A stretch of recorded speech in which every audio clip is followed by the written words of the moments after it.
బట్టతలతో బాధపడుతున్నారా? Latest technique తో Shreeroop cosmetic clinic లో హెయిర్ ట్రాన్స్ప్లాంటేషన్.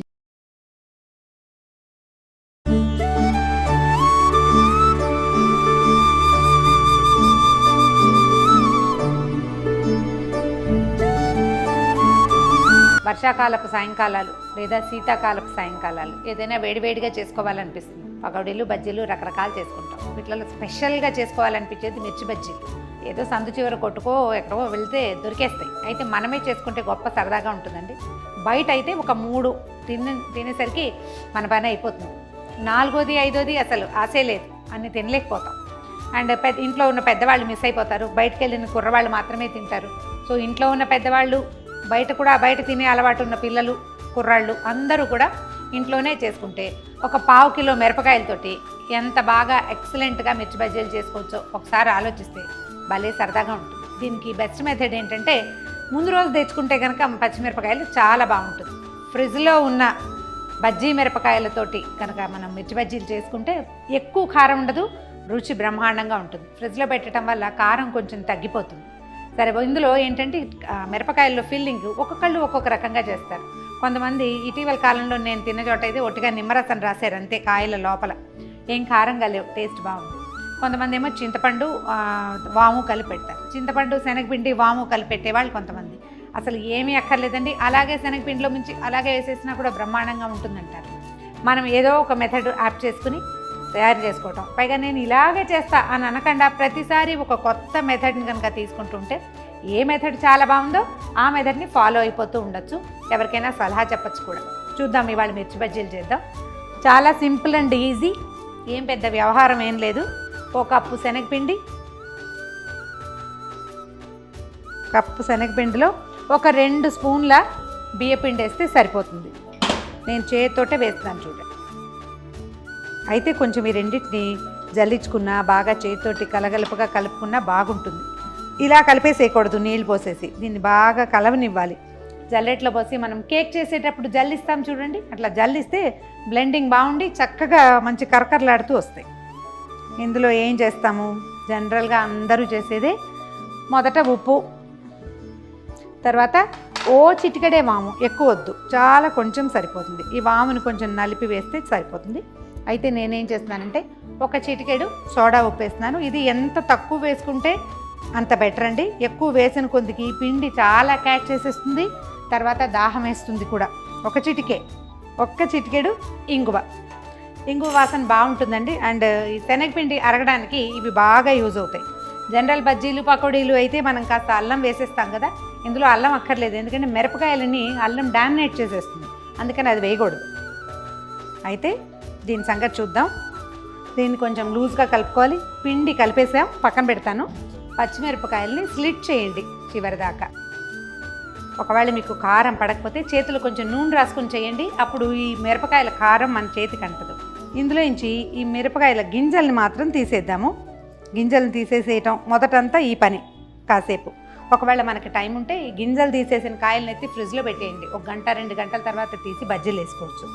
తర్వాత ఇందులో ఏం చేయాలి, కొంచెం చింతపండు, ఆ మాత్రం చింతపండుని నలిపేసి రసం తీసుకోండి. మనకున్న కాయలను బట్టి 1/2 కిలో కాయలు ఉంటే బాగా అంత చింతపండు, కాసిన కాయలే ఒక 15-20 బజ్జీలు అయితే కొంచెం తక్కువ చింతపండు, మెత్తగా బాగా చిక్కటి రసం తీసుకోవటం.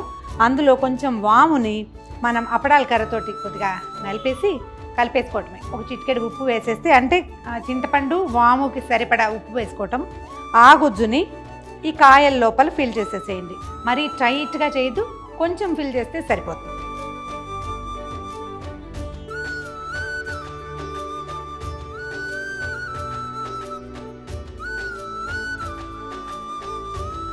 పచ్చిమిరపకాయలన్నీ ఇట్లా ఫిల్ చేసి పెట్టుకుని స్టవ్ వెలిగిద్దాం, నూనె పెట్టేద్దాం. నూనె పెట్టాక మనం శనగపిండి కలుపు.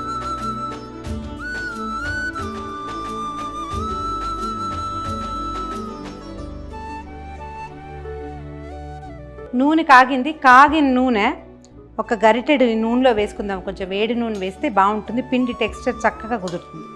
స్టవ్ సిమ్లో పెట్టండి. ఇప్పుడు ఈ పిండి కలిపేసుకో.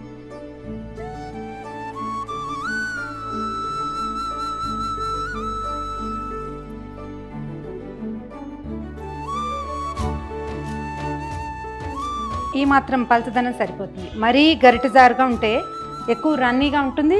ఈ పచ్చిమిరపకాయల నుంచి ఇది వదిలేస్తుంది అనమాట, మిర్చి నుంచి. ఇగో ఇది రెడీగా ఉంది. నూనె కాగిపోయాక కొంచెం ఫ్లేమ్ తగ్గించి ఉంచుకోవాలి. ఇప్పుడు ఒక్కొక్క మిరపకాయ వేసి కాల్చేసుకోవటమే. ఒకవేళ కాయలు మరీ పెద్దగా ఉన్నాయనుకుంటే హాఫ్కి స్లిట్ చేసి వాడుకోవచ్చు.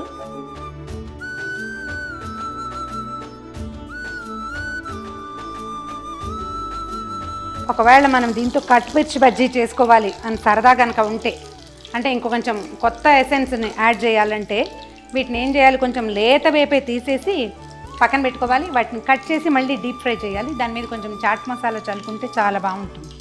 ఇదివరకు అంటే మిర్చి బజ్జీలు బయట తింటామంటే బాగానే ఉత్సాహంగా వెళ్ళేవాళ్ళం. ఇప్పుడున్న పరిస్థితుల్లో ఈ బజ్జీలు బయట తినటం అనగానే మనకి ఏమొస్తుందోనని భయంగా ఉంది. ఒకసారి ట్రై చేస్తే మనం ఇంట్లో చేసుకోవటం చేత వచ్చింది అనుకోండి, ఓ 2-3 సార్లు సుమారుగా కుదురుతుంది. అభ్యాసం కూసు విద్య, అదే వస్తుంది. మొదటి రోజున రాకపోవచ్చు, కాస్త ఏముంది, పిండి పలచగా అవుతుంది లేదా చిక్కగా అవుతుంది, ఉప్పు కారాల్లో ఏదో తేడా వస్తుంది కాస్త.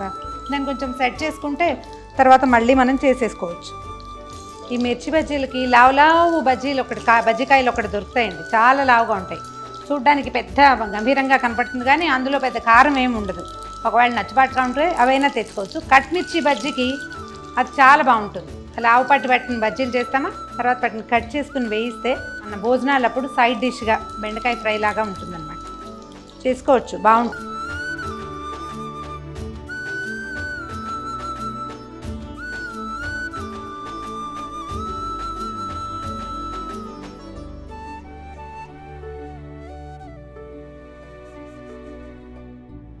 ఇంత నూనె పెట్టాం కదా, వృధాగా పోకుండా కాసిన వంకాయ బజ్జీలు, తర్వాత ఓ 2-3 టమాటా బజ్జీలు వేసాను. ఆఖరి మిరపకాయలు తీసేస్తున్నాము. ఇవి తీసేసాక స్టవ్ కట్టేసుకోవటమే. ఎక్కువ నూనె కూడా లాగలేదు. సోడా ఎక్కువ వేసుకుంటే మనకి బాగా ఉబ్బుగా వస్తాయి బజ్జీలు. సోడా తగ్గిస్తే కొంచెం తక్కువ ఉబ్బుగా వస్తాయి, చూసుకుని వేసుకోవటమే.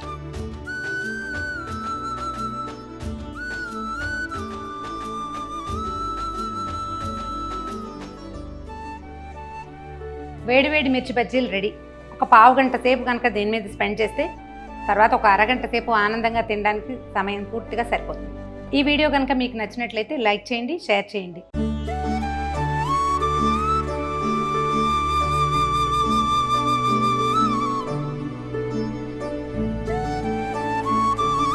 సుమన్ టీవీలో మీ పర్సనల్ అండ్ బిజినెస్ ప్రమోషన్స్ కోసం కింది నెంబర్కి కాంటాక్ట్ చేయండి.